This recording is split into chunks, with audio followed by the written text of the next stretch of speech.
The thing about Kamala is she is dirty, and she has been dirty from the beginning. Well, it's because her story is a story of corruption. That is what it is from the very, very beginning. But she slept her way into politics. There's just no question about it. Willie Brown was the mayor of San Francisco. He was an assemblyman in San Francisco. He was also a fixer in San Francisco, and he was a famous womanizer. He was a womanizer.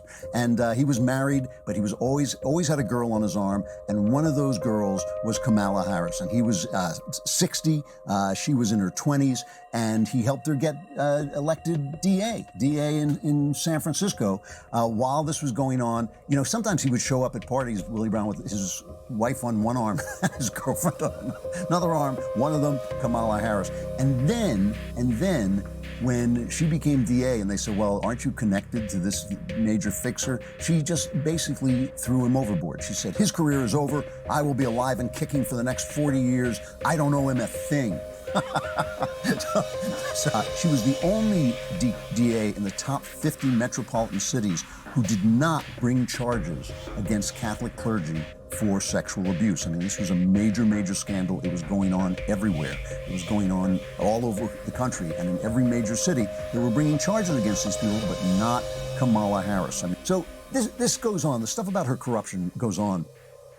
She was California Attorney General. There were a chain of hospitals, 6 hospitals that were insolvent, that had been run by the Catholic Daughters of Charity, and a new healthcare place wanted to come in and buy them up and keep these hospitals open to serve California. It was Prime Healthcare Services, it was called. And they made an $840 million bid for these 6 hospitals. But the problem was that Prime Healthcare was the only bidder that agreed to assume the hospital's $300 million liability.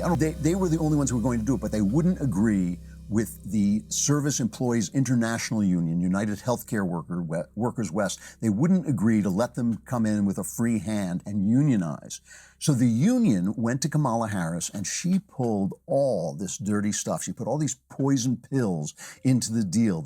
She wanted to require 24-hour nursing, surgery, anesthesia, laboratory, stuff that hospitals couldn't afford. And she exploded this deal so that California lost the hospitals in service to her friends, the unions, right? And was she getting money for this? Was she getting, obviously that this is the thing that's happening. This is the way her kind of politics works. It works by donations. As proof of this, take a look at another story, and this story has always really, I've always found this story particularly upsetting.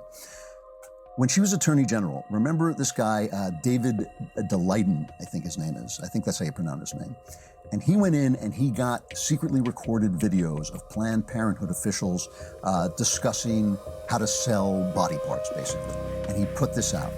And so instead of investigating Planned Parenthood, she went after the guy. She went after the guy who got the videos. It's an amazing, amazing story. I did one of my funniest videos. You can still find it.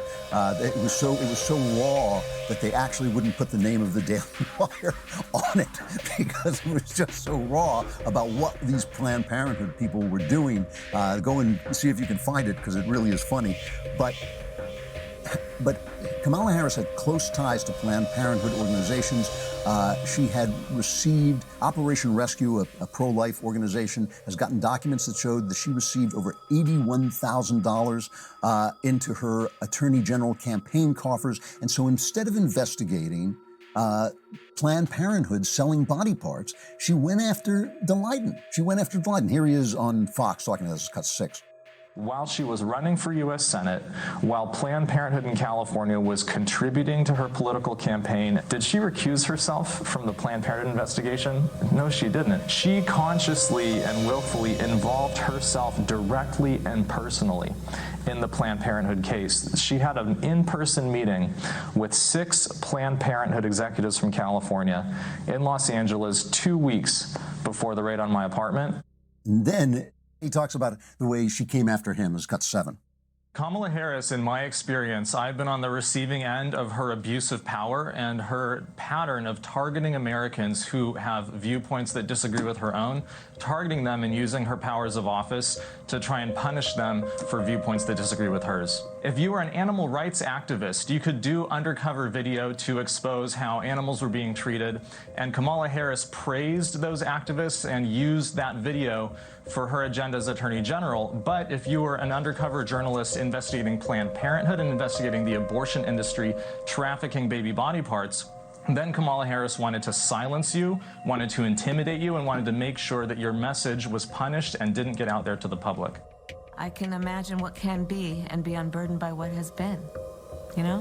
What can be unburdened by what has been. What can be unburdened by what has been. What can be unburdened by what has been. What can be unburdened by what has been.